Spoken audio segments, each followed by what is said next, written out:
para fazer mais uma palestra dessa. Então, vou tentar dar uma carreirinha também para dar tempo do Thiago apresentar direitinho, do Rodrigo. Agradecer a todo mundo. Então, pronto. Falarei aqui dois conceitos de liberdade, tal como distinto pelo filósofo russo naturalizado inglês Isaiah Berlin. Mas, acima de tudo, eu falarei sobre uma coisa chamada equívoco. Todos somos familiarizados com essa palavra, geralmente usada no sentido de erro, engano, e até para eufemismo de mentira. Mas, originalmente, a palavra equívoco, ela se refere a um erro específico. Né? Ela vem do latim aecum, hipótese, né? Igual ao mesmo nome chamar. Ou seja, chamar do mesmo nome duas coisas diferentes. E misturar esses dois sentidos como se fossem um só. Né? Podemos pensar as palavras como sendo etiquetas que nós jogamos no mundo para designar objetos, ideias, sentimentos, e usamos essas etiquetas para nos comunicar. Por exemplo, podemos usar às vezes várias etiquetas diferentes para o mesmo objeto. Né? Cão, au, melhor amigo do homem, dog, tanto faz. Também podemos, ao contrário, usar uma mesma etiqueta para dois objetos diferentes. Né? O velho exemplo da manga, como sendo manga de camisa, ou manga a fruta. E o que acontece? Qual é o problema dessa não identidade entre palavras, etiquetas e objetos no mundo? É que podemos cair nos chamados falácias de equívoco e de ambiguidade. Né? Eu trouxe como exemplo aqui uma que circula bastante na internet, que é a seguinte: Deus é amor, o amor é cego, Steve Wonder é cego, logo Steve Wonder é Deus. Dizem que eu sou ninguém é perfeito, logo eu sou perfeito. Mas só Deus é perfeito, logo eu sou Deus. Mas se Steve Wonder é Deus e eu sou Deus, então eu sou Steve Wonder. Meu Deus, eu sou cego. Né? Esse é um exemplo muito claro de uso equivocado das palavras. Né? Mas às vezes nós caímos nesses erros de equívoco. Falar um pouco, bem rapidamente, sobre os equívocos na história da filosofia. Já desde o começo da filosofia, antes de Sócrates, tínhamos Parmênides que começou apontando para o princípio da identidade. O ser é, o não ser não é. Só que qual é o problema? Quando ele falou isso, ele dizia o seguinte: bem, se só existe o ser e o não ser não existe, nós não podemos falar do não ser. Nós não podemos sequer pensar no não ser. Isso é uma grande confusão. Né? Por um lado, Zenão tem uma interpretação, Sófocles tem outro, até que Platão tentou dar uma ajeitadinha ali, mas não vou entrar muito no mérito disso para não perder tempo. Né? Wittgenstein entendia a filosofia como sendo uma crítica da linguagem, esclarecimento da nossa linguagem para evitar erros. Né? O Frege fez apontou para o fato de que nós usamos a palavra ser de três maneiras diferentes. Né? Podemos usar a palavra ser no sentido de que algo possui o atributo, a característica de algo. Podemos usar o termo ser para algo estar no mundo, nós podemos encontrar esse algo no mundo empiricamente, ou podemos usar a palavra ser para identidade. Tendo em mente essa distinção dos sentidos da palavra ser, se perde toda a confusão que foi feita em Parmênides. Né? Justamente, não é à toa que ele dizia que a maioria das questões de proposições de filósofos se apoiam no nosso desentendimento da lógica da linguagem. Não é por admirar que os mais profundos problemas não constituam propriamente problemas, mas problemas. Né? Mas qual é a questão? Nesses casos de objetos físicos do mundo, é muito fácil a gente quebrar os desentendimentos. Basta apontarmos para ele. Se chegar um chinês que não conhece nenhuma palavra em português e ele tiver com o jeito de quem não sabe onde se sentar, eu só aponta que ele se senta. O problema é que nem sempre a gente pode recorrer a esse artifício de apontar para as coisas no mundo. Né? Em duas situações se torna difícil isso. Primeiro, o filósofa russa Ayn Rand chama de anticonceito. O que seriam esses? Seriam conceitos desnecessários racionalmente inviáveis, que são criados para obliterar os conceitos que já existem e são legítimos, e os substituir. Né? O problema é que isso fornece um entendimento apenas aproximado da ideia e causa enorme confusão. Eles mais confundem o nosso entendimento do que facilitam ele. Né? Por exemplo, o que ela chama de um conceito de venda casada. Né? Vamos supor que eu invente uma palavra agora, crópicos. Né? E eu defino ela como uma figura esférica feita de isopor, tal como a coluna de cristal de Francisco Bernardo do Recife. Bem, o problema é que essa palavra tem interiormente dois sentidos completamente diferentes, contraditórios. Né? E o que acontece? Algumas pessoas vão começar a usar o termo trópicos para designar uma forma esférica de isopor, e outras vão começar a usar o termo trópico para designar essa figura que vem. Né? O filósofo Roderick Long, um anarquista, ele diz que o termo capitalismo seria um termo desse de venda casada. A maioria das pessoas, quando pensam no capitalismo, elas não pensam em um sistema de propriedades privadas, pacificamente estabelecido, de trocas livres. Elas pensam no sistema de livre mercado, tal como isso que temos no Brasil. Né? Isso é um grande problema. E por tirar... Não, meu Deus. Só apontar para a parede. Não, vai cadê? Eu vou sair. Vai cá.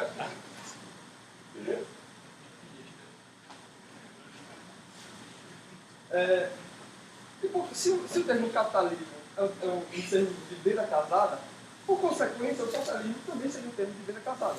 Porque as pessoas entendem o socialismo como sendo não capitalismo. Né? Outra situação problemática de se estabelecer, se acabar, anular os mal entendimentos sobre o conceito, são os conceitos de coisas que não são tangíveis. Né? Como eu tentarei falar daqui a pouco sobre a liberdade. Por exemplo,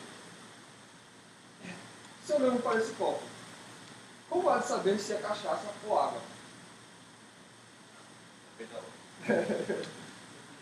Exato. Nós não temos um artifício de simplesmente apontar. Nós teríamos que vivenciar esse copo d'água. Teríamos que pegar, cheirar, beber, experimentar, e assim poderíamos distinguir. O problema é que essa experiência não é comunicável. Então, conceitos como tal de liberdade não são conceitos que a gente pode apontar para o mundo. Nós temos que ter uma ideia de experiência de vida dela, da liberdade. Eu vou soltar agora e vou retornar para essas frases que seriam equívocos na liberdade. Pensemos em que sentido nós somos ou não somos livres nesse seguinte caso. Por exemplo, sou livre para jogar futebol no Barcelona, sou livre para fazer uma maratona na Coreia do Norte e até a Coreia do Sul, sou livre para tomar cerveja, sou livre para vender drogas ou sou livre para me casar. O Isaiah Berlin, ele aponta que na tradição do pensamento humano, especificamente da filosofia, usou-se o termo liberdade nesses dois sentidos. O sentido positivo seria relacionado com a questão qual ou quem é a fonte do controle ou da interferência que pode determinar alguém fazer isso ou ao invés de aquilo. Já o sentido negativo seria qual é a área na qual o sujeito, uma pessoa ou grupo de pessoas é ou deve ser permitido a ser ou fazer sem sofrer a interferência de outras pessoas. O campo do direito serviria para garantir essas liberdades. O que eu chamaria de direitos positivos, não é para ser confuso com o que se tem do direito positivista, seriam direitos para garantir essa liberdade positiva. Né? Já os direitos negativos seriam para garantir essa liberdade negativa. Fazendo um sumário muito breve, em geral, entende-se a liberdade positiva como uma questão interna do sujeito. Né? Seria algo relevante à psicologia, à mente e etc. Geralmente, o enunciado da liberdade positiva se envolve em liberdade para algo. E se envolve a pergunta, quem me governa? Já o sentido da liberdade negativa seria um sentido externo, ou seja, referente à política ou às relações políticas ou sociais. Né? Os enunciados da liberdade negativa seriam a liberdade de algo, né? A ausência de algo. Né? E se retrata com a questão de com que medida o governo interfere comigo. A questão é que a liberdade positiva entra na questão da política social quando vamos ao campo dos direitos positivos. Né? Eu queria dizer que, já de mão, que eu não acho adequada essa nomenclatura do Isaiah Berlin. Primeiro, porque positivo ou negativo nos remete a coisas positivas, negativo, né? E eu acho que é um uso inadequado da palavra liberdade, em muitos casos, e também da palavra direito. Tentarei, muito rapidamente, defender que o que ele chama de liberdade positiva é simplesmente, meramente, poder, capacidade, oportunidade. Já pensando em liberdade negativa, é o que de fato constitui a liberdade. Né? E, por consequência, o que ele chama de positivo seriam privilégios, direitos defensivos e direitos negativos, direitos de defesa, defender o indivíduo. Né? Muito rapidamente aqui sobre um ponto da tradição da ideia da liberdade positiva. Né? O ponto central dela seria a bipartição do homem. O homem é um esquizoide, né? É partido internamente. Didaticamente, a evolução da ideia do conceito de liberdade positiva, a questão central é poder de algo, poder de livre-arbítrio, poder de autorrealização, poder de potencialidade. Né? Essa é uma divisão bem didática do que Platão considera que deve ser a divisão, o modo de ordenamento interior da nossa alma, da nossa psique, a maneira justa de nos organizarmos internamente. Né? Que teríamos os nossos apetites, a nossa parte irascível, que seria a nossa coragem, a vontade, a força de vontade, e o órgão racional, né, a razão que organizaria isso. Então, uma alma justa seria uma alma aqui. O logos, a racionalidade, se apoia da nossa coragem, da nossa força de vontade e organiza os nossos apetites. Né? Controla os nossos apetites, de maneira que não sejam destrutivos. Não é? Uma questão central da liberdade positiva é justamente se existe de fato o livre-arbítrio para que nós tomemos as nossas atitudes ou se somos inteiramente determinados pela natureza.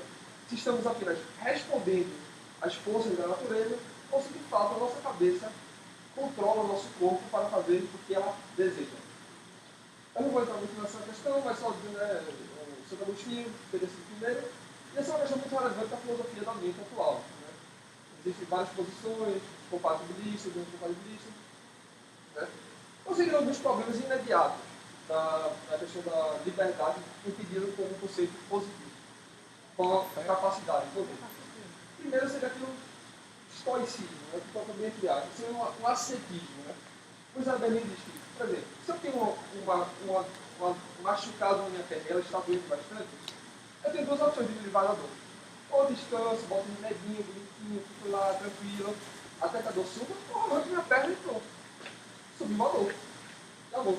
Ou seja, os outros eles poderiam ser condicionados a esquecer os seus desejos.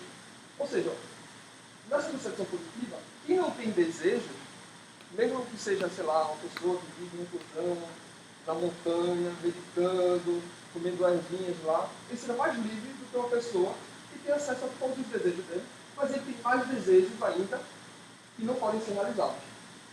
Né? Outro grande problema que o Isaiah Berlin coloca é de que aqueles que acreditam na liberdade quanto ao autogoverno racional, eventualmente, a considerar isso como ser aplicado, a considerar como isso deve ser aplicado não apenas à vida interna do homem, mas para a relação com outros membros da sociedade.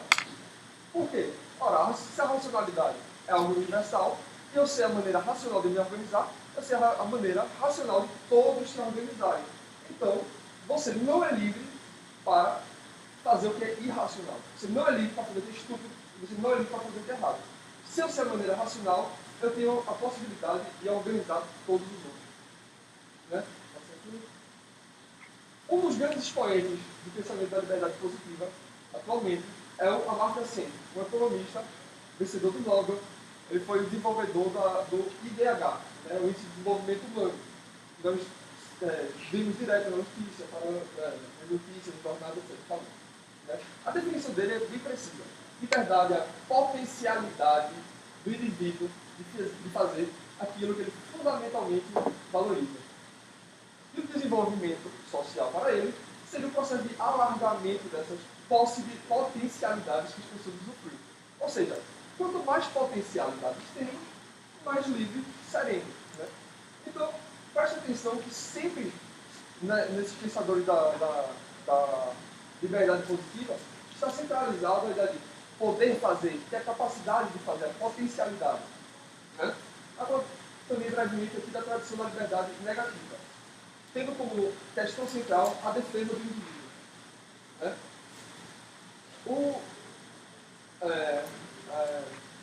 A questão principal seria a ausência de. O desenvolvimento desse conceito seria a ausência de obstáculos, a ausência de coerção e a ausência de agressão contra a propriedade. Né? Primeiro, falando didaticamente, o Hobbes ele seria talvez um dos primeiros a ter essa ideia de liberdade como ausência de obstáculos. Né? Só que, qual a questão? Para Hobbes, a liberdade seria a ausência de obstáculos físicos, a ausência de obstáculos de movimento.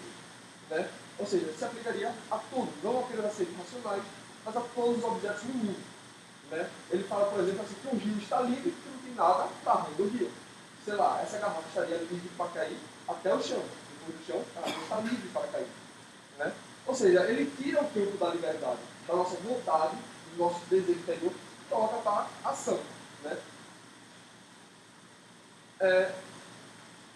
A questão da coerção. Né?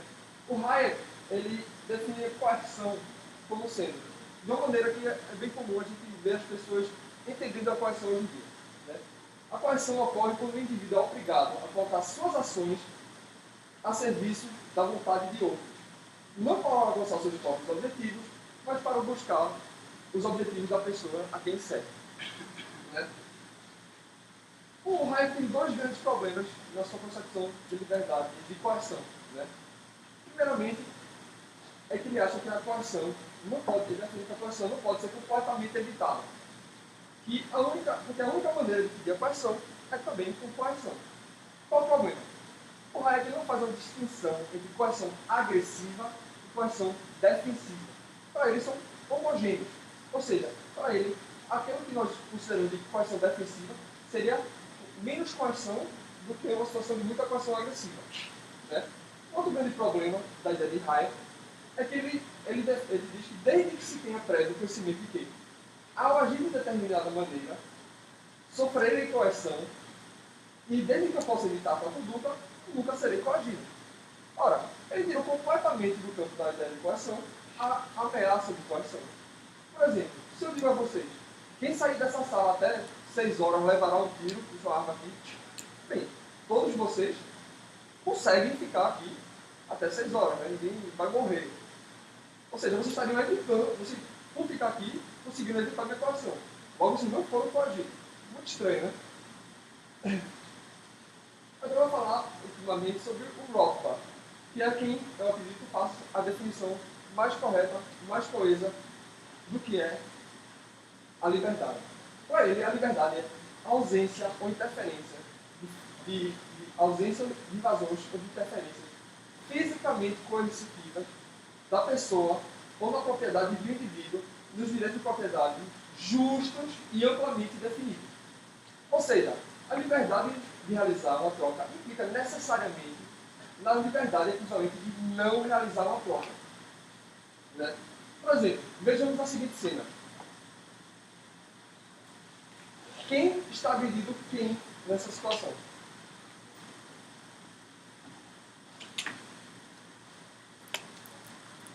Bem, não podemos dizer. Não temos como estabelecer apenas esse fato empírico quem está agredindo quem. Né? Nós temos que primeiro saber quem é o proprietário legítimo do celular que está em disputa. Só se o celular for de A, então ela está recuperando o celular dela do agressor. Se o celular for de B, ela estará agredindo B para tomar o celular dele. Né? A propósito, esse aí foi um casal que brigou na China, alguma coisa assim, mas ela queria ver as conversas do WhatsApp dele, ele não queria deixar, alguma coisa assim. Né? E depois, a questão da recusa de troca ou relação de boicote. Vamos supor que A está pensando em contratar os serviços de B. E D faz uma cobrança, um certo valor, ou certas exigências, ou diz que o serviço tem que ser de um jeito ou de outro. E vamos supor que A se recusa, diz, não quero me relacionar com você, não quero realizar essas trocas com você. Bem, vamos supor então que B puxa uma arma e diz que, não, você vai contratar sim o meu serviço. Eu estou precisando de dinheiro e você vai contratar o meu serviço. Eu lhe dou os serviços e você me dá o dinheiro. Eu vou lhe obrigar a fazer isso. Bem, dentro dessa questão, nós só temos dois posicionamentos possíveis. Né? Ou B está cometendo ato de violência que deveria ser pedido imediatamente, ou é perfeitamente justificável que B tome essa atitude, porque está simplesmente contrabalanceando a coerção sutil do poder econômico que a gente se por A. Então, o que seria o poder econômico? A capacidade de boicotar, a capacidade de não se relacionar com a pessoa, de se recusar a se relacionar com a pessoa. Né? Não existe meio tempo. Ou você adota um posicionamento, ou você adota o outro. Se aceitamos esse conceito de poder econômico, então devemos utilizar a violência para combater qualquer recusa de troca. Se rejeitamos, temos que utilizar a violência para impedir qualquer imposição violenta de troca. Não tem como escapar dessas duas escolhas. É uma ou outra. Né? Deve-se escolher uma ou outra e tomar posição sobre o mesmo critério. Né? Ou deve-se dizer que apenas uma forma de coerção legal, a violência física manifesta, ou deve-se dizer que existe apenas uma forma de coerção legal, a recusa de troca. Né? Então, voltando um pouco dessa divisão que eu faço.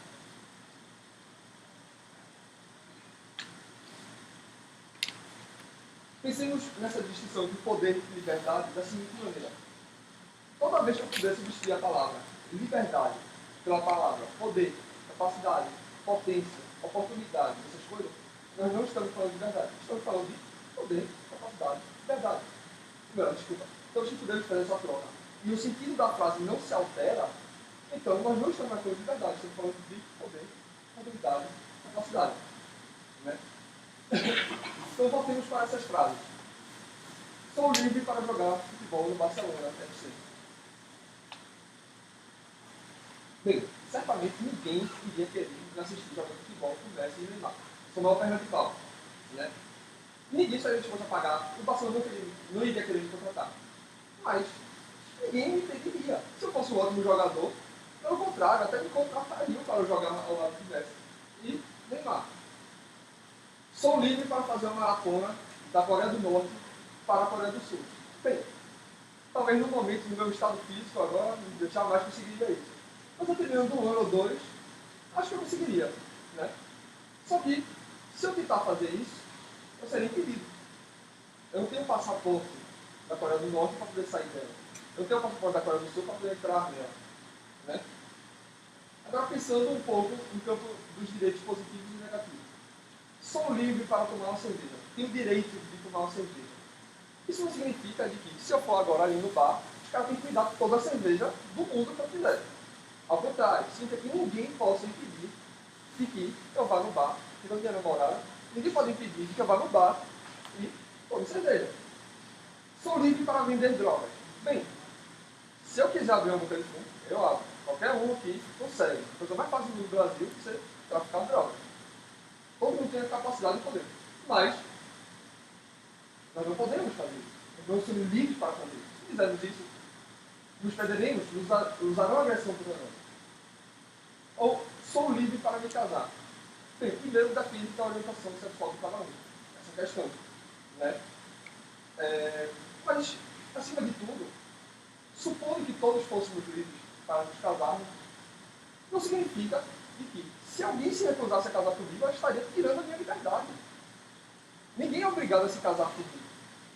Ninguém tem que arranjar um pretendente que esteja disposto a se casar para mim. É? Mas assim, então a gente sempre que a gente puder, novamente, sempre que a gente puder trocar a palavra livre por potência, capacidade, oportunidade, nós não estamos, e o sentido na nossa mente está o mesmo, nós não estamos mais falando de liberdade. Então, eu gostaria que vocês tivessem essa distinção lógica conceitual dos termos poder e liberdade nas próximas palestras. Obrigado.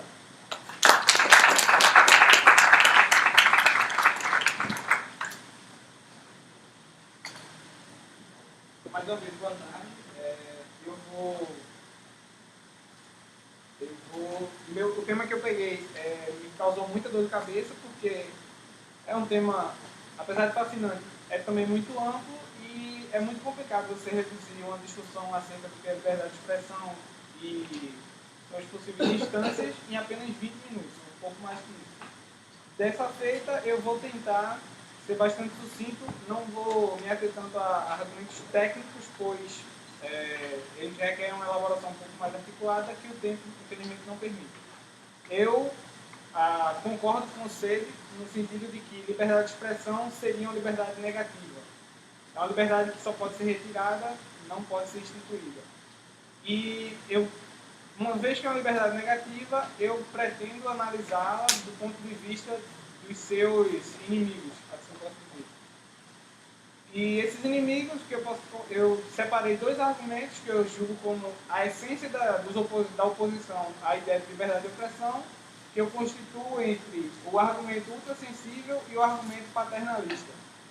Eu vou começar a desenvolvê-los a partir do argumento paternalista, em seguida eu vou partir para o ultrassensível. A síntese do argumento negativo contra a liberdade de expressão, eu julgo ser uma posição autoritária, pois, partindo da ideia paternalista, qual seria o argumento paternalista no que diz respeito à liberdade de expressão? Vai haver sempre um grupo, um indivíduo, um burocrata, que vai surgir com a ideia de que um determinado grupo de pessoas ou alguns indivíduos são incapazes de defender-se por si mesmos, são incapazes de julgar o que é que eles podem ler, assistir ou ouvir. Essa é uma premissa muito perigosa porque, a partir do momento em que você considera que esse grupo não pode decidir por si mesmo, emerge imediatamente a questão: então, quem poderá decidir por eles? Naturalmente, se você prestar atenção, a mesma voz que trata que há um grupo determinado que não consegue distinguir o que é certo do errado por si só, é a mesma que logo em seguida vai dizer: vocês não podem, mas eu posso. Pensem bem nisso.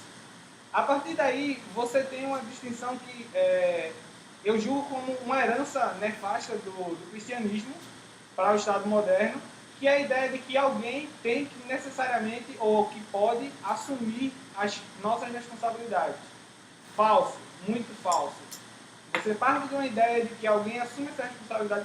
Naturalmente, é mais cômodo que você tenha que se eximir de certas responsabilidades, e é por isso que a gente delega poderes a terceiros, a famosa política de representação natural. Mas aí são questões um pouco mais indiretas. Quando se trata de liberdade de expressão, é uma relação direta entre o que a gente tem com o interlocutor. Eu costumo pensar que, na tradição filosófica, uma tradição essencialmente anglófona, a qual eu sou mesmo completamente partidário, que se inicia com o John Milton e seu famoso Areopagítica, ou Areopagítica, que é um discurso que ele fez contra a ideia de censura prévia no parlamento inglês e se estende, passando pelo Thomas Paine, na sua introdução à Idade da Razão. Tem uma abordagem um pouco mais genérica, mas ainda assim, em alguns pontos específicos, no texto do John Stuart Mill, sobre a liberdade, e que vem contemporaneamente sendo trabalhada de um ponto de vista que eu considero um pouco mais pragmático, no sentido usual do termo, pela escola libertária, essencialmente Murray Rothbard e Walter Block. O argumento paternalista, ele parte da premissa de que você não pode decidir por si mesmo, e daí emerge, como eu já falei, o grande questionamento. Então, quem fará isso? É um argumento curioso, porque geralmente quando o burocrata faz ele surge com esse argumento, ele cai em contradição, uma contradição bastante simples. Porque a partir do momento que ele julga que você é incapaz de decidir por si mesmo aquilo que você deve ouvir, ler ou assistir, mas ele deposita em você, em contrapartida, toda a capacidade, ele julga que você é capaz de definir quem vai ser seu representante político. Obviamente, ele espera que você opte por ele. É uma contradição bastante óbvia e que acaba passando despercebido quando a gente pensa nisso. Esse seria a essência do argumento paternalista, a ideia de que você é incapaz de decidir por si mesmo, e há, do outro lado, o complementar, que eu digo ser o argumento ultrassensível. O argumento ultrassensível, quando eu penso nele, eu gosto sempre de... me vem sempre duas ideias na mente. Me vem uma anedota e uma frase. A frase é do apresentador de TV americano, John Stosser. Certa feita, numa entrevista, ele falou que quando as pessoas percebem que se sentir ofendidas traz benefícios, elas passam a se ofender mais facilmente. O que me traz a anedota. A anedota diz respeito a Samuel Johnson. Samuel Johnson é conhecido como o primeiro compilador do léxico da língua inglesa, o compilador do primeiro dicionário de língua inglesa. Quando ele completou seu dicionário, a Sociedade Londrina o recebeu em algumas ocasiões na qual estava a elite da Londrina da época, dentre as quais havia um grupo de senhoras respeitáveis que o abordaram e uma delas teria dito para ele: Senhor Johnson, meus parabéns pelo trabalho e gostaríamos de agradecer especificamente pelo senhor não ter colocado aquelas palavras ofensivas no dicionário. Aí ele replicou: eu que lhes agradeço, senhoras, por terem feito o esforço e terem procurado. Se você entender o argumento, você já consegue perceber qual é o grande problema. Se você está determinado a se sentir ofendido, tudo vai servir de ofensa. Até porque, principalmente quando a gente tem censura prévia, a gente tem que tem que entender o seguinte: quem consegue, não é possível a priori determinar o que é uma ofensa. Se a pessoa me chama de feio, eu posso interpretar como uma ofensa. Se a pessoa me chama de pobre, eu posso interpretar como uma ofensa. A partir daí, quem vai determinar isso? Eu gosto de pensar sempre do ponto de vista do contraste. Pense na seguinte situação. Você tem um casal de... Vou pensar num exemplo um pouco mais drástico, porque é um exemplo que também está tipificado na nossa lei. Você vê o Silas Malafaia falando aquelas coisas que ele fala contra o casamento homossexual, entre outras coisas. Normalmente a gente tende a pensar que o discurso dele é um discurso de ódio, é a liberdade de expressão dele, está sendo utilizada para promover a opressão. O jargão é liberdade de expressão, não é liberdade de opressão. Falso. Mas vamos pensar no argumento oposto. Quando está tendo passeata, uns tempos atrás houve uma passeata, um evento, uma ocupação, algo nesse sentido, e alguns dos protestantes, manifestantes, decidiram que seria revolucionário, ou alguma coisa nesse sentido, inserir objetos de cunho religioso dentro de suas partes íntimas. Nesse sentido, quem define quem ofende quem? O grupo das senhoras católicas poderia naturalmente se sentir ofendido, assim como o grupo do LGBT argumentou, foi ofendido. Apenas há duas possibilidades aí. Ou você se tolera, ou você vai entrar numa luta sem sentido, na qual apenas o lobby de um grupo ou de outro vai acabar determinando o que é a ofensa. A parte a isso, não é possível definir o que seria a ofensa a priori. A síntese desses dois argumentos, do ultrassensível e do paternalismo, é a posição autoritária. Porque a partir do princípio de que você julga que determinado discurso não vale a pena ser proferido, não é digno de ser proferido, você está supondo que apenas o seu discurso é digno de crédito. Você partindo desse pressuposto, você está subrepticiamente validando a premissa de que o seu discurso é infalível. E todo discurso que se pretende infalível tende a reduzir-se a dogma. Dessa forma, você acaba inviabilizando você inviabiliza o diálogo. É a ideia de que, para retomar um pouco a ideia do discurso ultrassensível, se tornou uma coisa corriqueira. Por exemplo, você vê as pessoas em uma discussão qualquer, isso é muito comum na internet, as pessoas dizem: não, estou ofendido. E a partir daí você parte de uma ideia de que você argumentar que está ofendido constitui um argumento, não constitui. Você argumentar que está ofendido não lhe diz nada do ponto de vista do debate. Você tem algumas opções. Você diz que está ofendido, você pode se retirar do debate, você pode replicar a ofensa, você pode boicotar o ofensor. O que não lhe cabe de maneira alguma é partir da ideia de que simplesmente argumentar isso lhe dá a vitória no debate. É um argumento muito semelhante ao famoso tudo é relativo. Você percebe daí, há duas possibilidades quando alguém argumenta dessa maneira. Ou ela está cansada do debate, ou ela simplesmente não tem mais argumentos. A partir daí, não tem mais como o debate progredir. Então, essa é uma discussão que fica muito no campo moral, assim por dizer. Moral no sentido clássico do termo.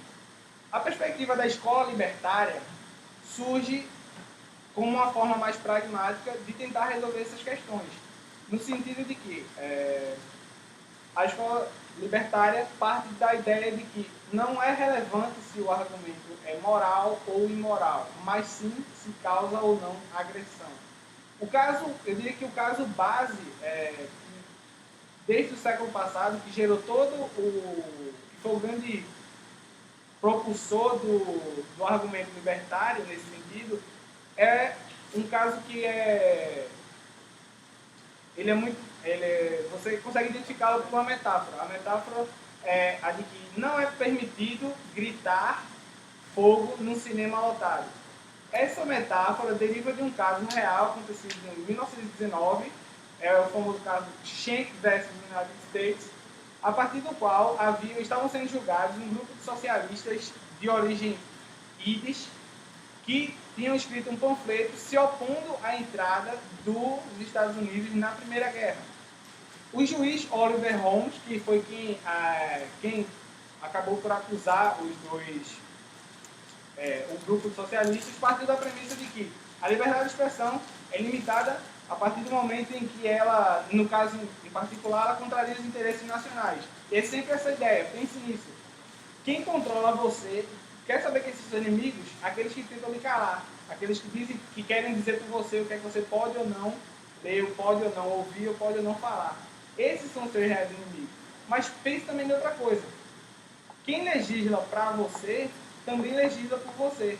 Ou seja, se você acha conveniente garantir que um burocrata decida que um discurso que lhe parece ofensivo seja reprimido, pense uma coisa bastante simples.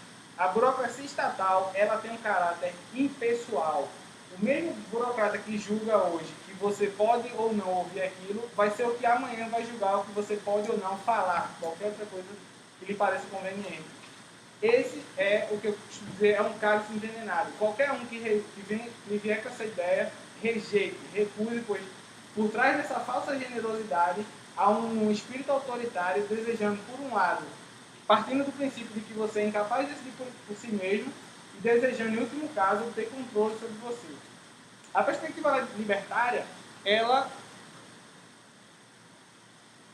como eu já pontuei, ela rejeita essas discussões de cunho essencialmente moral e parte de um caráter um pouco mais pragmático no sentido de que, se a tradição filosófica parte da ideia de que a liberdade de expressão é uma espécie de direito absoluto, subsidiado por uma ideia de verdade que é bastante metafísica, uma ideia que, me permitam uma pequena digressão, eu não parto do princípio de que há uma espécie de verdade metafísica revelada ou algo nesse sentido, mas eu parto de uma ideia que me contrapõe a uma posição relativista de que há uma espécie de objetividade argumentativa que pode ser mensurada, no sentido de que saber se a realidade concorda com seus argumentos ou não. Esse me parece um critério bastante razoável, se a experiência valida ou não o seu argumento. A perspectiva libertária parte da ideia de que, de fato, a liberdade de expressão pode ser limitada, mas não dessa maneira, não através desse tipo de julgamento. Nesse sentido, o que acontece é menos uma sujeição da liberdade de expressão, do direito de liberdade de expressão, como um erro de foco. Esse seria o argumento clássico defendido tanto pelo Bloch, no seu livro mais famoso sobre o tema Defendendo o Indefensável, quanto do Murray Rothbard, no seu Ética da Liberdade, ele dedica uma seção de um capítulo a isso. A ideia seria a seguinte: não faz sentido advogar em defesa do direito de liberdade de expressão sem relacioná-lo com o direito de propriedade.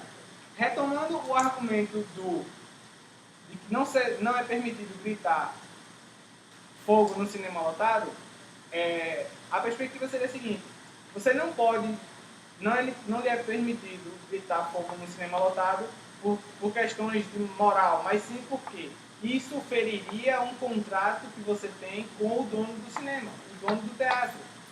É uma questão bastante simples. A maneira mais fácil de você tentar resolver essas questões é através do contrato. A perspectiva libertária ela funciona nesse sentido. O que seria o contrato? Pode ser uma coisa formal, no sentido de que pode haver uma pequena descrição atrás do bilhete, do ticket. Não é permitido incitar, gritar fogo, para ser mais sucinto. Isso seria bastante fácil de resolver. Ocorrendo isso, não estaria havendo, se você opta por gritar fogo, você não estaria exercendo sua liberdade de expressão, você estaria infringindo o direito de propriedade do dono do cinema. Isso é iniciar a agressão. Iniciar a agressão, ele tem o direito de pedir aos seguranças que lhe retirem. Esse seria um ponto pragmático nessa discussão. Eu gosto de pensar de outra forma também. Eu gosto de pensar o seguinte, porque eu lembrei de uma coisa bastante interessante. Logo quando a gente encerrou a programação do evento, eu mandei alguns WhatsApp para uns amigos. E uma amiga disse, toda entusiasmada: não, eu vou, se prepare, vou esculachar com você, porque liberdade de expressão é isso. Vou me vingar de todas as coisas que você já me disse. Obviamente ela estava brincando, mas assim, eu comecei a pensar e há sempre uma ideia super relativizada do conflito quando a gente pensa em não, vamos cercear a liberdade de fulano, do contrário, fulano vai sair por aí xingando todo mundo na rua. Falso, muito falso. A perspectiva autoritária que busca calar uns para obter poder sobre todos parte da ideia de super relativizar conflitos. Por quê?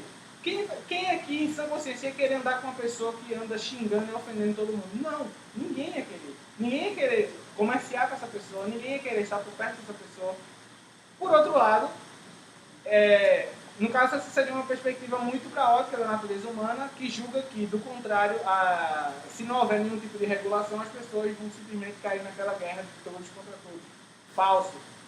A gente tem que pensar o seguinte: há um custo emocional muito grande para as pessoas que desejassem eventualmente sair por aí gritando, xingando todo mundo, e é um custo que, se você prestar atenção, a maioria das pessoas não está disposta a correr.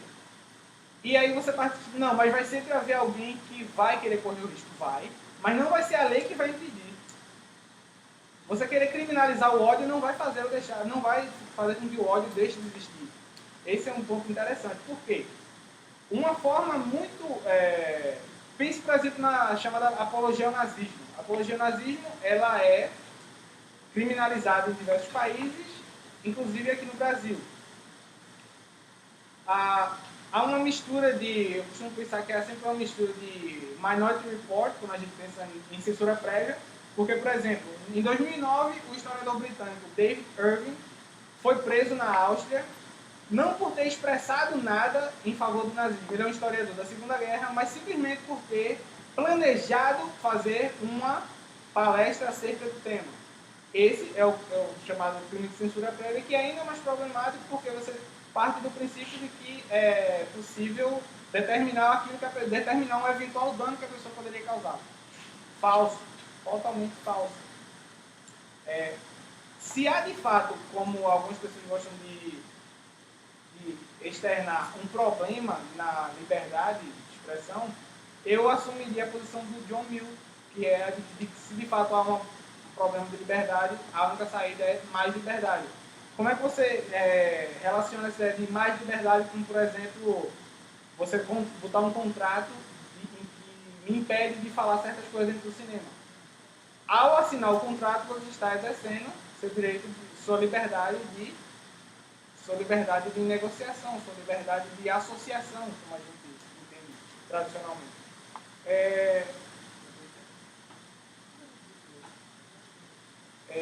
Só para finalizar, eu queria tratar assim, de temas que me parecem bastante interessantes de uma perspectiva libertária, que seriam chamados crimes de ódio ou os crimes contra a honra. Do ponto de vista dos crimes de ódio, eu acho que é um problema de linguística básico aí.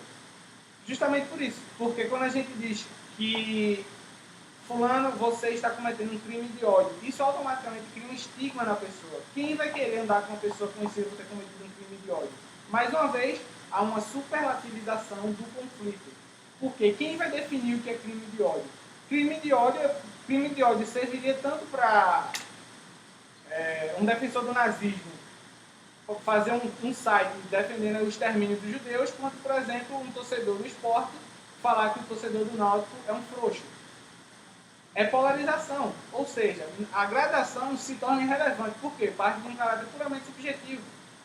Até a ideia de agressão fica relativizada, que a agressão é apenas física. Incitação à agressão não diz muita coisa, porque os indivíduos, apesar de eu rejeitar uma perspectiva tanto de liberdade radical, de livre-arbítrio, quanto do determinismo, eu acredito que é possível uma negociação entre ambas as posições. Dessa feita, se eu estou aqui e digo, eu acho que todos os estudantes de ciências sociais devem ser enforcados, eu vou estar incitando ódio. Por mim, tudo bem. Mas se eu vejo alguém dizendo, se passa um estudante de ciências sociais e eu digo, pega um estudante de ciências sociais, mata, eu vou estar cometendo um crime de ódio. Só que aí é que está. Eu parto do princípio de que os indivíduos possuem agência, logo, eles sabem discernir, exceto fora de contextos estritamente herméticos. Por exemplo, se você é criado num ambiente, por exemplo, a Coreia do Norte, em que é um ambiente completamente fechado, você tem pouquíssimo acesso ao mundo externo, você não tem como fazer esse comparativo. Logo, você está mais afeito a um determinismo do que a uma perspectiva da liberdade. Quando a gente vive hoje numa sociedade bastante informada, isso se dirime muito. Esse argumento perde muita força nessas circunstâncias. Logo, eu parto do princípio de que, se eu digo, pega o estudante e mata, se você vai matar, eu acho perfeitamente razoável de que você seja aprisionado e eu não. Porque você vai estar cometendo um crime. Eu dispenso a ideia de crime de ódio. Para mim é apenas um jogo linguístico para satisfazer sensibilidade. O que traz os crimes chamados crimes de honra, que a gente tem tipificado, que são difamação, calúnia e injúria. Um dos que eu acho mais curiosos seria o crime de difamação. O crime de difamação ele é comumente compreendido como ele é comumente entendido como eu vou dizer, a destruição da reputação de alguém. Mas aí, nesse ponto, eu sou totalmente, eu consento plenamente o argumento libertário de que o que é a reputação, se não aquilo que as pessoas pensam de você. Assim sendo, ninguém possui, no sentido de ter, de fato, uma reputação. Ninguém perde uma reputação porque, em princípio, ele não possuía. Tendo em vista que, mais uma vez, a reputação é simplesmente aquilo que as pessoas pensam de você. Outra questão base, a da calúnia, falsa acusação de crime. Quando a gente calunia alguém e a resposta imediata é de que você seja criminalizado por isso, você está, de certa forma, prejudicando a vítima. Por quê? Você, ao criminalizar a calúnia, você está, de alguma maneira, alimentando a possibilidade, alimentando o discurso de que aquilo é de fato verdadeiro. Esse é um problema essencial no crime de calúnia. Você, ao criminalizar a ideia de que... Você pode dizer, por exemplo, um político qualquer é ladrão. Se ele tiver os meios, é muito provável de que ele vá tentar lhe censurar. Mas aí fica uma pergunta. Se por um lado a gente tem a ideia de que ao criminalizar a calúnia você pode estar aumentando a força do argumento que aquilo seja verdade, tem outra questão por trás aí, até um pouco mais relevante. E se de fato for verdade? Você não tem como partir do princípio de que não é verdade. Esse é um ponto que eu acho bastante interessante na discussão sobre calúnia e difamação. Entenderam? Então, assim, eu gostaria de fazer as considerações finais, na forma que me permite um conselho. Sempre que você ouvir a falsa, pretensamente caridosa proposta de que para o seu benefício, cercear o direito de expressão de alguém em seu benefício, rejeitem, pois, como eu já falei, quem legisla por você acaba legislando para você. Eu acho que você vai ter muito mais... você vai ter um benefício intelectual muito maior se você como dizem os americanos, se você entrar no livre mercado das ideias. A ideia do livre mercado ela não serve apenas do ponto de vista econômico, ela serve também do ponto de vista das ideias. Você pode, a partir de perspectivas distintas, contradizer algumas delas, reforçando a sua própria, ou aderir a novas ideias. Não há problema nenhum nisso. Muito obrigado.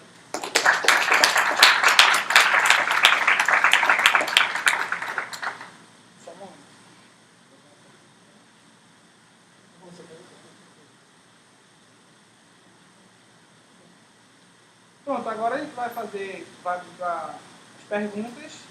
Quem tiver, pode fazer da e-mail, se preferir, pode vir para frente. Posso? Sim, pode. Ele falou, não sei se eu entendi errado, mas que se uma pessoa manda matar outra, e o terceiro vai e mata essa pessoa, quem mandou matar ele não deveria ser Punido. Certo. Você Defende. Eu defendo que o crime de incitação é uma expressão Ele está falando sobre o mandante do crime. Eu te pago para ser um pistoleiro, para trabalhar alguém. Olha, se não houver nenhuma, do ponto de vista prático, se não houver nada efetivo, como por exemplo, se eu não paguei alguém para matar, não há relação direta entre nós, logo eu estou Se inimigo. você tentar induzir essa pessoa a matar uma pessoa, mas isso não envolve dinheiro, então ele Não seria apenas dinheiro, seria qualquer forma de contrato, vamos dizer assim. Me ajuda a envolver. Isso. Então o cara tentar fazer com que o outro mate alguém sem cometer erro, mas pessoalmente, isso não é um crime. Não. Eu não sei se eu tenho uma posição muito mal feita muito clara, porque eu acho que justamente as trocas econômicas, elas não se reduzem a trocas por dinheiro. As trocas econômicas são trocas por outros psíquicos, efetivamente. Então, você pode ter uma troca de mandante e contratante por simples respeito. Tipo, vamos supor que o Thiago me admira bastante, eu digo, ei, Thiago, vai lá matar aquele cara. Ela vai, Thiago, beleza, vou lá para ganhar teu respeito. Entendeu? Eu acho que eu não consigo ver muito fora, assim. Não, mas eu não reduzi a questão de dinheiro, é isso que eu tô falando. Só, mas eu entendo que tem um detalhe de realmente de razoabilidade. Você que me conhece, você chega pra mim e fala, ó, mata aí esse cara. Mas se é realmente assim, tem que ter uma relação de... Mas como eu disse, eu parto do princípio da agência moral. Você sabe que, em princípio, a pessoa não causou nenhuma agressão, não iniciou agressão contra você para ficar em termos de liberdade, da escola de liberdade. Se ela não iniciou agressão contra você, não faz sentido você iniciar Então, ela. você está considerando o objeto que causa violência à pessoa. Tipo, pode ser uma pessoa terceirizada, né? Tipo, você mandou alguém matar alguém. Certo. Que não envolva dinheiro, você... Sim, eu estou mandando. Você que surgiu até hoje. Entendeu? Eu incitei. Independente de você seja o executor da violência, você passou cabecinha criativa, pensou a violência e incitou a violência. Certo. Isso assim, eu tenho a impressão que isso é perigoso. Por isso que eu estou perguntando para você, isso é uma diferença. Assim, pode tentar se distanciar um pouco das áreas de cinza, certo? A gente tem duas coisas diferentes, né? Um seria o mais extremo do extremo do mandante, né? Como aí, R$1.000 para matar aquele cara. O outro extremo do extremo seria o quê? Sabe o assassino de John Lennon? Pronto, o que é que ele disse? Não, eu li um livro de um cara que eu peguei na biblioteca e no livro dizia para matar ele, entendeu? Ou seja, tem esses dois grandes extremos. Um cara completamente louco que, se fosse terminantemente proibido, ele poderia dizer, não, o autor do livro deve ser preso.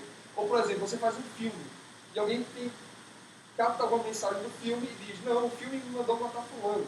Ou muitos conservadores dos Estados Unidos querem proibir o videogame, porque o videogame incita a violência, entendeu? A gente tem esses dois extremos, entendeu? E quanto mais a gente vai aproximando, fica aquela área de cinza, e não sei se dá para decidir a prioristicamente qual é qual. Né? Acho que teria que ter julgamentos, baseado na tradição, na cultura, no bom senso e por aí vai, né? Tudo criado historicamente, por decisões jurídicas históricas, né?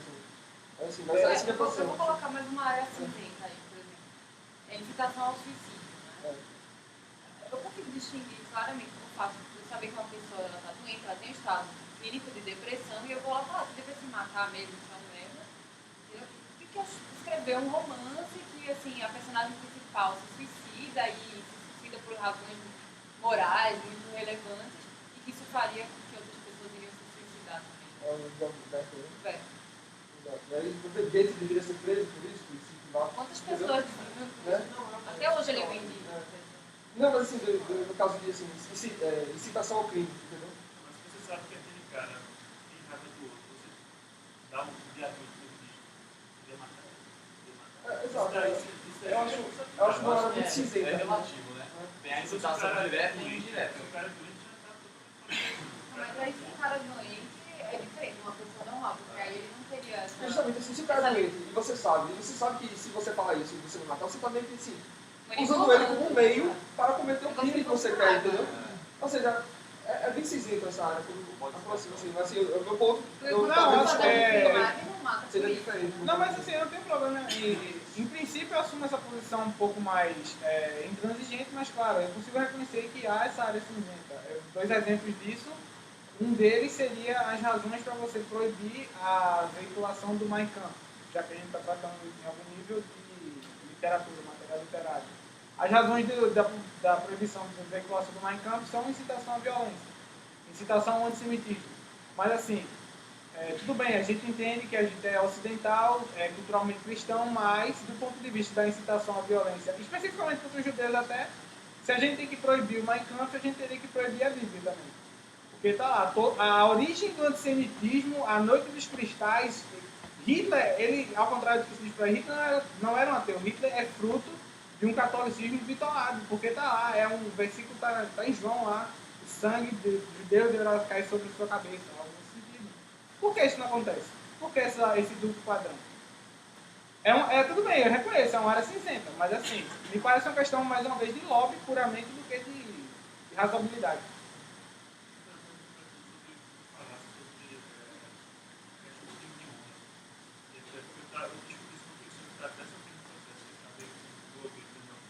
Eu sei. Ainda? A outra? Não, eu acho que o processo agora chegou na cara dele para ele pagar menos.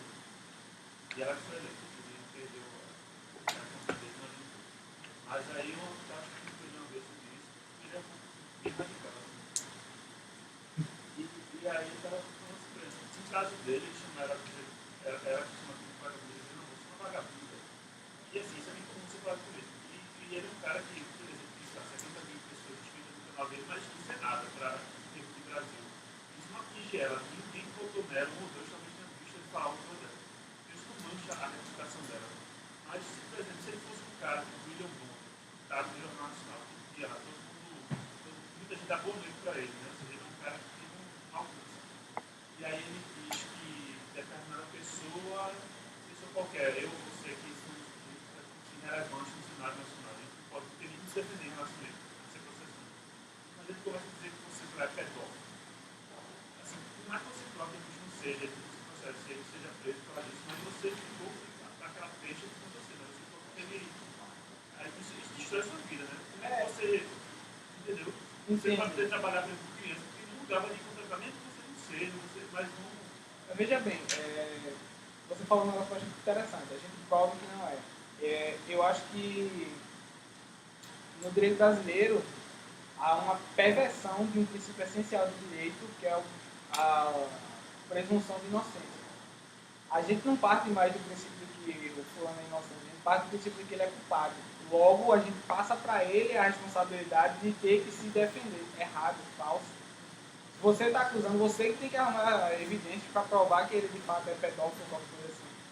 Isso, à parte, você tem a opção, eu garanto que, no caso do William Bonner, talvez menos, mas se você atacar qualquer figura pública da esquerda, vai ter pelo menos uns 500 ou 600 blogs, outros veículos dispostos a dar direito de resposta a ele.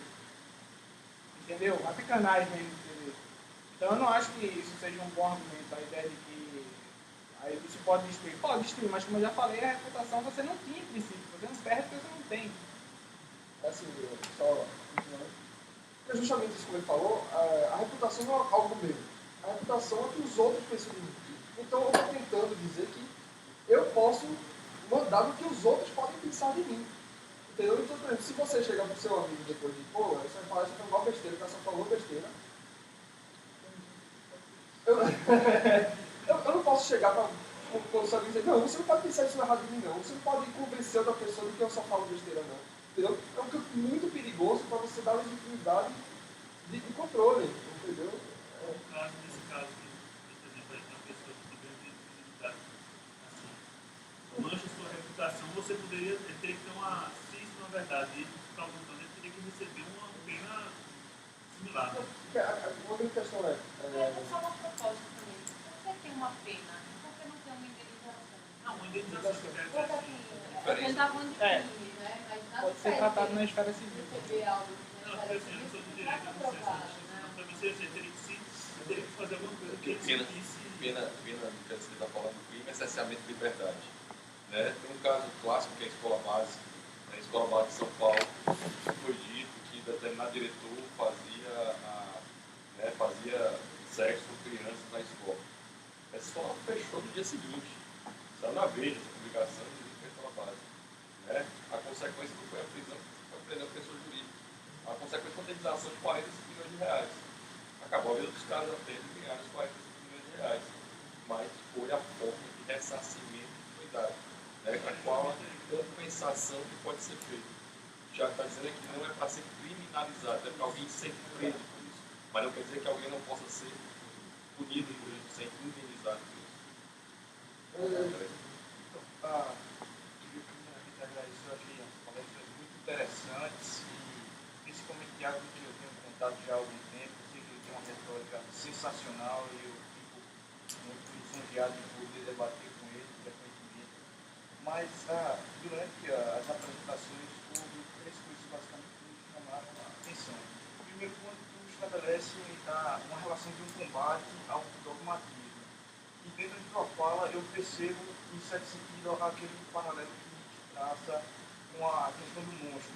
Quando combate o monstro, cuidado para não se tornar um monstro que você combate, a olhar o abismo por muito tempo, o abismo também olha de volta para você. Então eu queria que tu refletisse sobre isso, principalmente naqueles aspectos que tu fala falso. Sempre marcando falso. Errado. Então isso é bem significativo.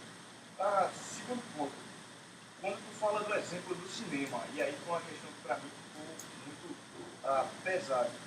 Quando tu fala do cinema, parece que a questão do direito de se sentir agredido parte do pressuposto que você só pode se sentir agredido quando você tem propriedade privada.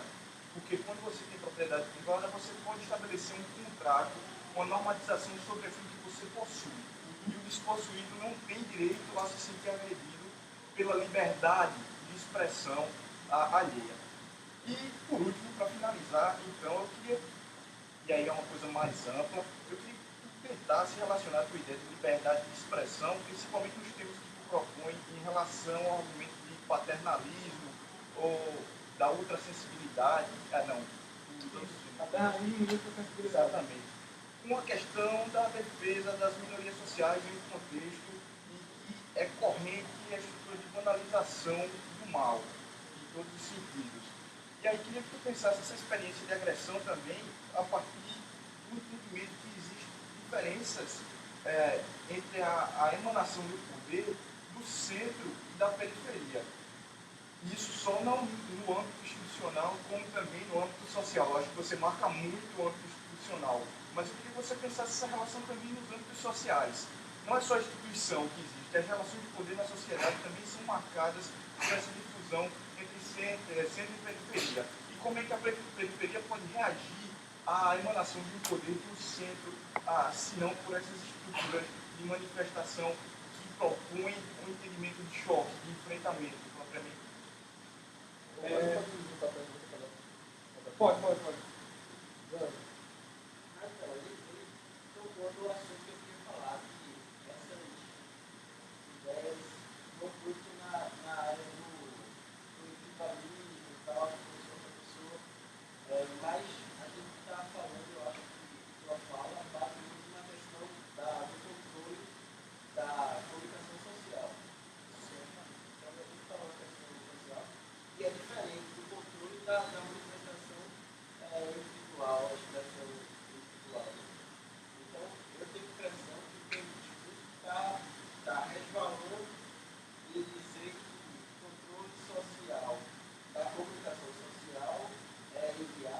Não, é censura.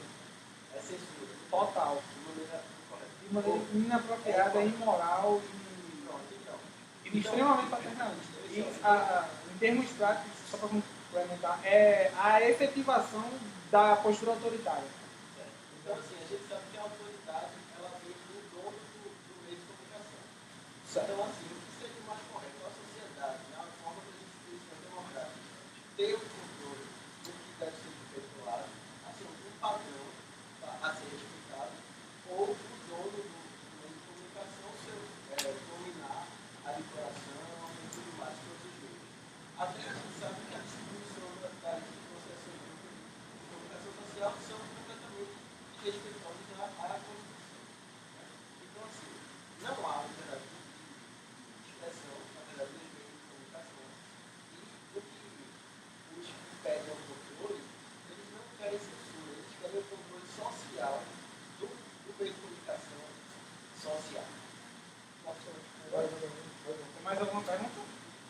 Eu acho importante dizer porque hoje em dia existem muito mais meios de comunicação possível para qualquer um. Por exemplo, se fala muito, os donos do poder dos canais de comunicação dominam tudo. Mas a maioria dos canais de TV, considerados poderosos, estão perdendo cada vez mais em volume. As pessoas estão cada vez mais na internet, cada vez mais canais próprios. É que por mais a questão é que por mais que a Globo, o SBT, qualquer canal de TV seja influente, o importante é eles não terem o poder político coercitivo sobre os indivíduos. A Globo tem todo o direito de ser influente, desde que ela não ameace, que não tenha um princípio de violência, de aparelhar o Estado a favor dela. Então, a partir da ideia do conflito que o Matheus levantou, realmente, quando eu falo que é falso, eu parto de uma ideia de que o que acontece, como eu disse, é uma superativação, é a criação da chamada falácia de contágio. Você parte de um princípio, você superlativiza uma ideia, você torna ela. Você exagera a ideia para dali. Ad absurdo, para dali tentar tirar alguma justificativa para o seu interesse. Com relação ao cinema e ao direito de não ser ofendido, eu julgo dessa forma. Ninguém tem o direito de não ser ofendido. Eu não acho que as pessoas tenham o direito de não serem ofendidos em circunstância alguma. A questão é como você vai negociar a ofensa. Essa ideia de que o direito de liberdade de expressão está vinculado ao direito de propriedade me parece muito coerente no sentido de que o direito de liberdade de expressão não é absoluto, pois nenhum direito se torna absoluto em circunstância alguma, e menos ainda quando se relaciona com o direito de propriedade. Portanto, se o dono do cinema estipula que você não pode gritar fogo dentro do estabelecimento dele, e você grita fogo, como eu falei, você não está só expressando a sua liberdade de expressão, você está, antes disso, violando o direito de propriedade. Porque a sua liberdade de expressão também é direito de propriedade. É o direito de propriedade para si mesmo. Com relação às minorias, que você falou, eu, nesse ponto, sou bastante randiano. Eu acho que a minoria realmente que importa é o indivíduo. É a menor minoria de todas, e, por tal, é a mais necessária de que seja protegida.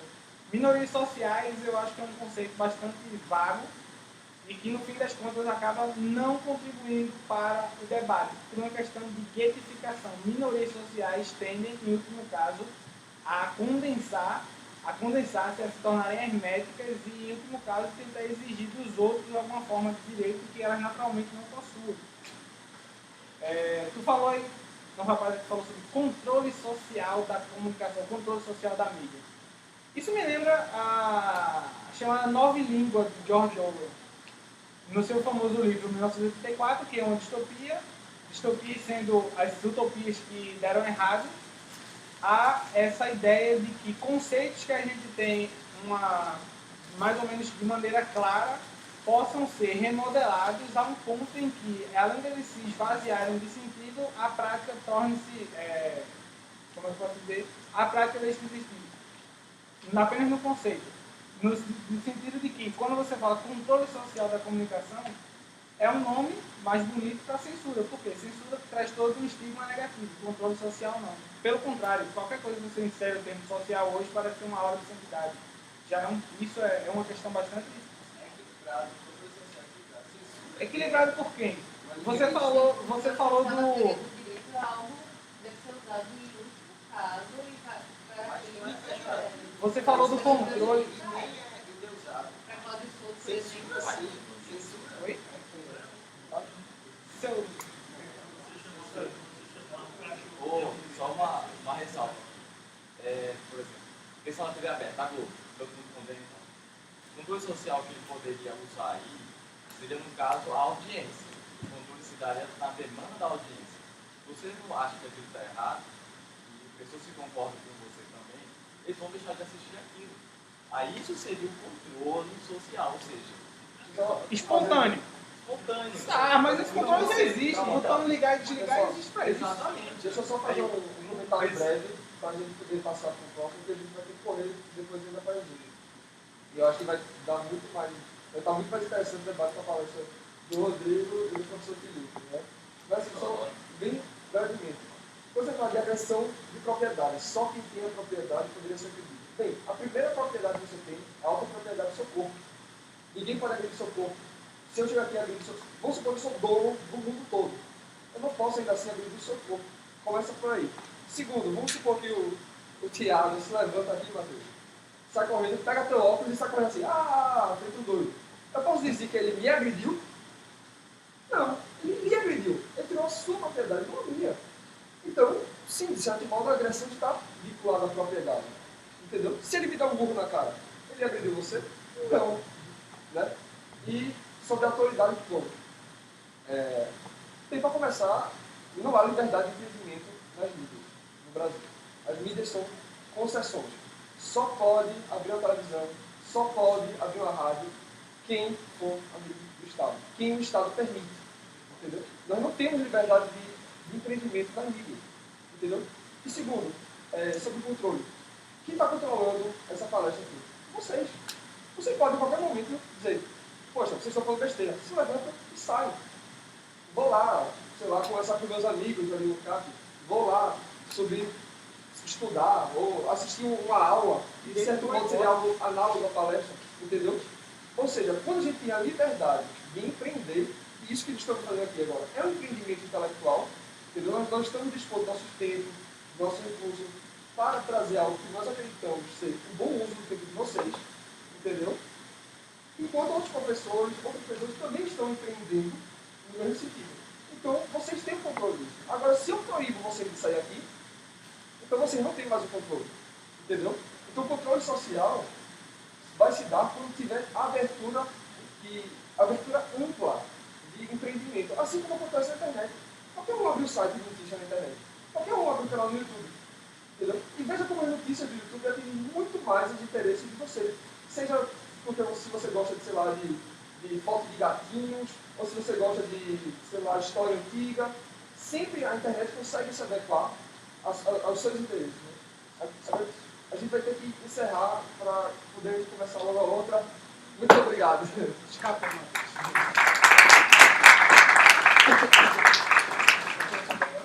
Sim, fazer o sorteio logo. Não, deixa eu mudar, a gente faz. Quando finalizar, terminarem de apresentar, a gente faz o sorteio. Hã? Deixa eu edição. Deixa eu os dois. Intervalo de 10 minutos para beber uma aguinha no banheiro e tudo mais. 5 minutos. É um intervalo rápido.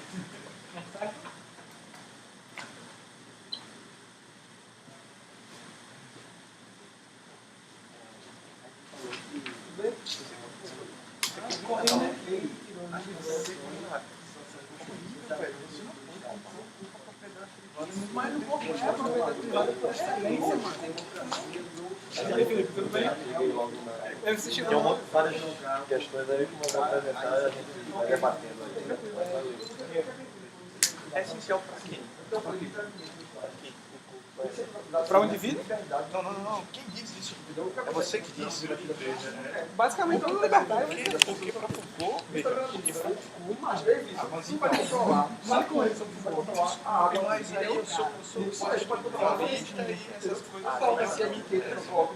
Assim tu você não pode citar servidor social, você é ministro da água. Entendeu? que importa é que você não tem ninguém pode mais trazer água para as pessoas. Não, acho que você, no corpo, eu acho que você está para outra pessoa. verdade. Exato. Na verdade, a propriedade privada que não é de jeito nenhum. Não está dentro das redes de poder, não entra nessa estrutura de poder que não é atingido, é sim, é mesmo. Isso não está entendendo? Ele é limitado. E você Quem está lendo essa social do sexo? é meio que você tem que mas se você escolher alguma forma, porque você não pode deixar uma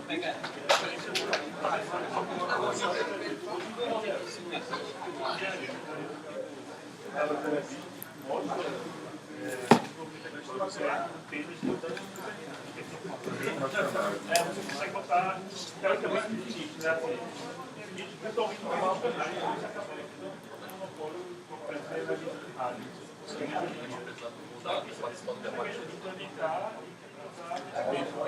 Dois temos amigos deu aqui com eles. Você está falando, ainda é internet. A gente precisa de socialização nessa ideia. A gente precisa voltar a uma paisagem de modo que existe a liberdade de desenvolvimento. E a pessoa que é um site. Então as pessoas criam sites de acordo com as demandas das pessoas. Com certeza você gosta muito mais de mecânica, com certeza não. Coisa muito mais. Exato, é isso que eu acho, essa seria a solução para levar para a empresa, entendeu? Abrir para nem imagina que legal, se cada vai pudesse botar sua própria coisa, muito alcance, a própria rádio,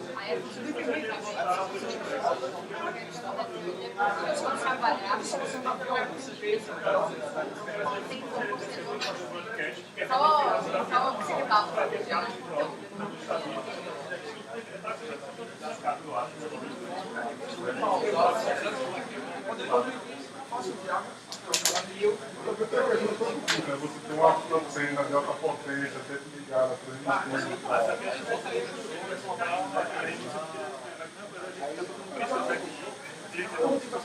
nessa área circular, como é que você vai gastar? Porque você vai até aqui, interfere nos outros. Aí quem quiser que você fala, você vai para a mesma coisa. Você todo mundo vai parar de todo mundo dar, entender que todo mundo quer, acaba a necessidade de você fazer um monopólio. você não faz seus amigos, você tem que ser.